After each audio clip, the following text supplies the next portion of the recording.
The last thing I want to show is an excerpt from a lecture that Belgian top virologist Marc van Ranst gave on January 22, 2019 at the Chatham-House, a major non-profit organization in London, where important world leaders meet to discuss global issues. What Van Ranst is discussing is simply shocking. Van Ranst in fact explains how he has fooled the entire Belgian population during the swine flu, through fear-mongering, out-of-context mortality rates, and media manipulation.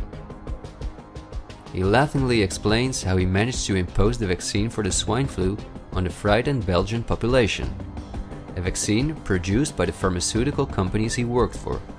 Thank you very much, Ab. Thanks for the invitation.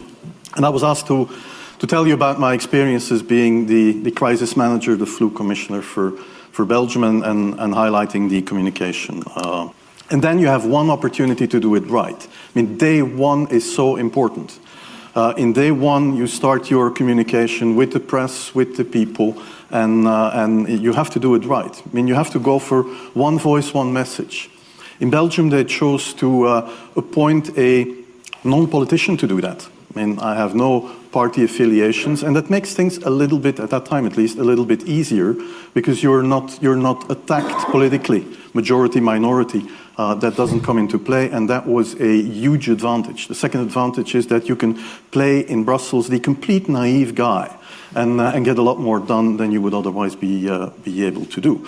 You have to be omnipresent that first day or the first days, so that you attract the media attention. You make an agreement with them that you will tell them all, and if they call, you will pick up the phone. When you do that, then you can profit from these early days to get complete carpet coverage of the field, and they're not going to search for alternative voices there. And if you do that, that makes things a lot easier. These first weeks, that's easy street.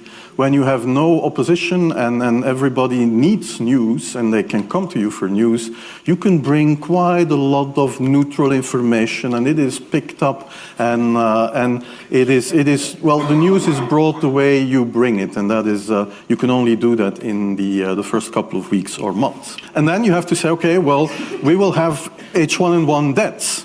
Of course, that would be unavoidable. I used there Sir Donaldson's quote, where he said that in the UK, by the peak of the epidemic, 40 people would die per day at the end of the summer. So 62 at that time million people in the UK, 40 deaths a day. I worked it out for Belgium. That would be 7 deaths a day at the peak of the epidemic. I used that in the media. 7 Belgian flu deaths per day at the peak of the epidemic would be realistic. That is true in every year, even interpandemically. That is very, very conservative. However, talking about fatalities is important, because when you say that, people say, wow, what do you mean? People die because of influenza? And that was a necessary step to take. And then, of course, a couple of days later, you had the first H1N1 death in the country, and the scene was set and it was already talked about. And then you had to pick who is going to be vaccinated first. And then, well, women and children first, whatever. I mean, risk groups, they were important. And then I misused the fact that the top football, soccer clubs in Belgium inappropriately and against all agreements vaccinated they made their soccer players priority people. So I said, I can use that. Because if the population really believes that this vaccine is so desirable that even the soccer players would be dishonest to get their vaccine, I said, okay, I can play with that. So I made a big fuss about this. This is Van Ranst is raving mad. But it worked.